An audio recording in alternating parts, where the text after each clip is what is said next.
Okay. Professor Stuart Altman, you have a new book out, Power, Politics, and Universal Healthcare. We've just talked about the history of healthcare in America. Now let's talk about the chapter that has not been closed, which is the attempts to control cost. We've gotten close to we're heading towards universal healthcare access, but we're nowhere near solving the problem of costs that are just rising with no end in sight. Why not? Well, in the book, I do go into significant detail about all the attempts in this country to control our costs. Yep. And one should understand that it's not like, oh, we've never done anything. The truth of the matter is we have tried in this country almost every conceivable way, from universal price controls under President Nixon, to health planning agencies all over the country, to having units that looked over the shoulders of doctors and hospitals.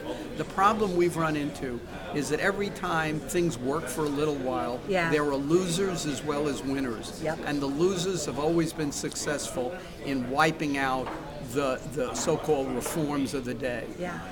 And the reason is that our healthcare is big business. We spend $2.7 trillion on healthcare, which provides a lot of income to a lot of people. Yep. It is anywhere from the first to the second biggest industry in this country. Wow. So trying to change the healthcare dynamics means affecting millions of people on both sides. Yep. The people who receive the income and the people who pay for the bill.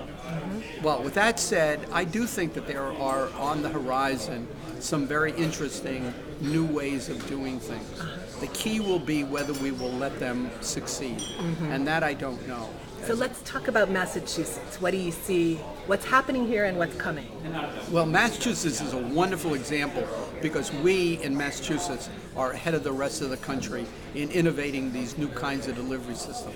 We call them integrated care. Yep. The problem we have had, and one of the big culprits of rising healthcare in this country, is what we call the fee-for-service system, Right. where you get more for doing more, and the more expensive you do, the more you get paid. Right. And I'm not in any way questioning the millions of decisions made by health professionals, but there's no question that we do too much Yes. of certain kind of things, and in particular, we find the most expensive way to do things in comparison to other parts of the world. Right.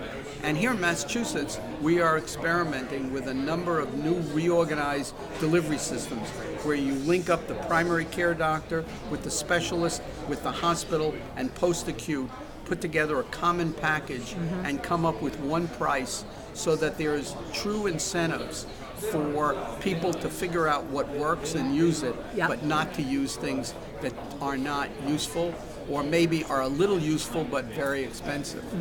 So that's the direction we're heading in Massachusetts. Absolutely. We have the benefit of half a dozen really well-structured of integrated systems that are of high quality, usually run by one of our big teaching hospitals. Right.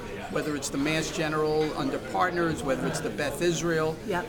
whether it's this new group called Stuart Healthcare, which was originally part of the Catholic diocese and now is creating what I call a high-quality, low-cost delivery system.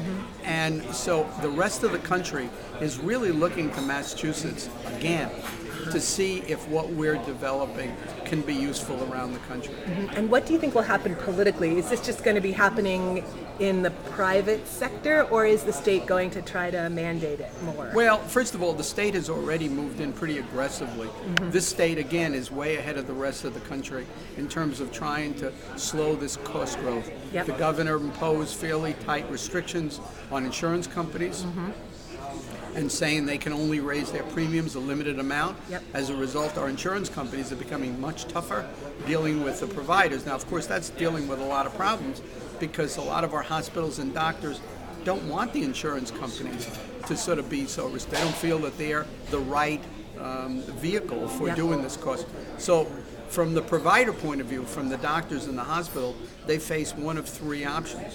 Do they have the government regulate them? Do they have the insurance company regulate them? Or can they regulate themselves? Yes. And so these new kinds of payment systems put the providers to regulate themselves and say, okay, here's an amount of money, here's a budget. Right. You provide the best care you can, but stick within that budget. And by the way, if you exceed spend less than the budget, you can use that money for other things. Right. Now, that's one side. The other side are the patients. Patients are concerned that with this new payment system, they're going to be denied what they consider to be needed care. Yep. And that's a tricky line. The difference of today versus the 90s when we had managed care is we now have much better measures of good quality care. So if in fact a delivery system is denying needed care, we can see it and we can post it and we can make patients aware of that, which is, we didn't have that in the 90s, and therefore there was too much concern that the only issue was not managing care but managing costs. So, in a word, last question, will this work? You know what? I think the answer is yes, it will work. The question is, will we let it work? Will the politics be such? There will be losers in this system. Yep. And the question is, will the losers have enough political clout to prevent the system from going forward? Professor Altman, thank you very much. My pleasure.